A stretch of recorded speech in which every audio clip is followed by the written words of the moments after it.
Gujarat at લાઈવમાં આપનું સ્વાગત છે। શિવાલય રેસિડેન્સી ગોત્રી લક્ષ્મીપુરા ખાતે વિશ્વ કલ્યાણાર્થે સંગીતમય સુંદરકાંડનું ભવ્યાતિભવ્ય આયોજન કરવામાં આવ્યું।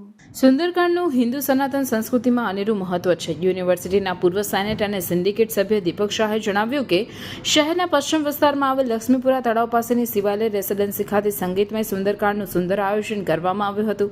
દરમિયાન આ સુંદરકાંડનું સફળ આયોજન કરનાર ભારતીય વિદ્યા ભવનના રજિસ્ટ્રાર નીરવભાઈ હસમુખભાઈ ઠાકોરે જણાવ્યું હતું કે આજથી 40 વર્ષ પહેલા સૌ પ્રથમવાર નંદકિશોર શાસ્ત્રીજીએ સંગીતમય સુંદરકાંડની શરૂઆત કરી હતી।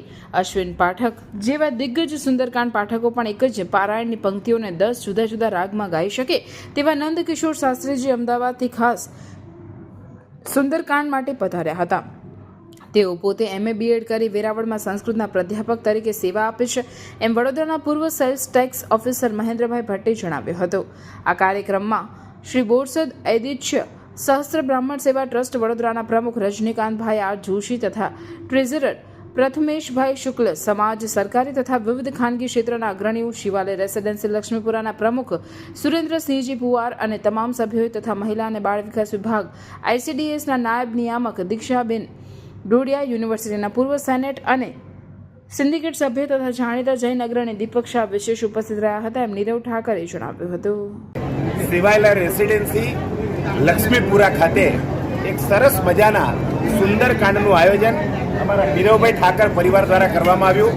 આ સુંદરકાંડ માટે જેમને 38 વર્ષ પહેલાં સંગીતમય રીતે જો સુંદરકાંડની શરૂઆત કરી હોય તો નંદ કિશોરજી શાસ્ત્રીજીએ કરી છે। આપણે શાસ્ત્રીજીને જ પૂછીએ કે આ સુંદરકાંડનું મહત્વ શું છે, આ કરવાથી શું ફળ મળે છે?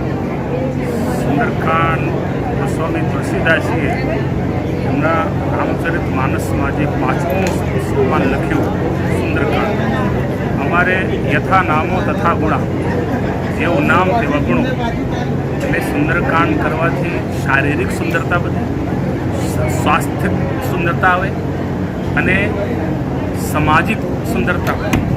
અને એનું ફલશ્રુતિમાં લખેલું છે કે સકલ સુમંગલદાયક, દરેક કામમાં મંગલ આપનાર આ સુંદરકાંડ પાઠ છે। એટલે આજે એ પરિવારે બહુ સરસ મજાનું સુંદરકાંડનું પાઠ રાખેલું, બહુ સરસ આનંદ થયો અને આ સુંદરકાંડનું સુંદર ફળ મળે એવી વર્તના સાથે હું હનુમાનજીના ચરણોમાં પ્રણામ કરું છું કે પરિવારને સુખ, સમૃદ્ધિ અને સ્વાસ્થ્ય સફળ રાખે એવી હનુમાનજીને। શાસ્ત્રીજી, હમણાં 500 વર્ષની ગુલામી બાદ રામ મંદિર બન્યું છે, આપ શું કહેવા માંગો છો? રામજી બી હનુમાનજી સૌથી વધારે ખુશ થયા છે અને એવું મેં સાંભળ્યું છે કે હનુમાનજી દર્શન કરવા આવ્યા હતા। આ બી એક હનુમાનજીની કૃપા છે અને સુંદરકાંડમાં તો હનુમાનજી આવે જ છે। અમારો અનુભવ છે કે સુંદરકાંડમાં હનુમાનજીની હાજરી હોય જ છે। એટલે હનુમાનજીના ચરણોમાં પ્રણામ કરું છું અને આજે રામલલા વિરાજમાન થયા એ આજે આખા વિશ્વની નજર શ્રી રામલલા ઉપર છે। કોઈ પણ જાત હાથ ભેદભાવ વગરના હનુમાનજીના દર્શન સાથે લોકો રામલાલાના દર્શન કરી રહ્યા છે। આજે હજારો, લાખો, કરોડો ભક્તો ત્યાં આવીને દર્શન કરી રહ્યા છે। એ અમારા માટે, સનાતન ધર્મ માટે ખુશીની વાત છે। બોલો શિયાવર રામચંદ્ર ચંદ્ર ભગવાન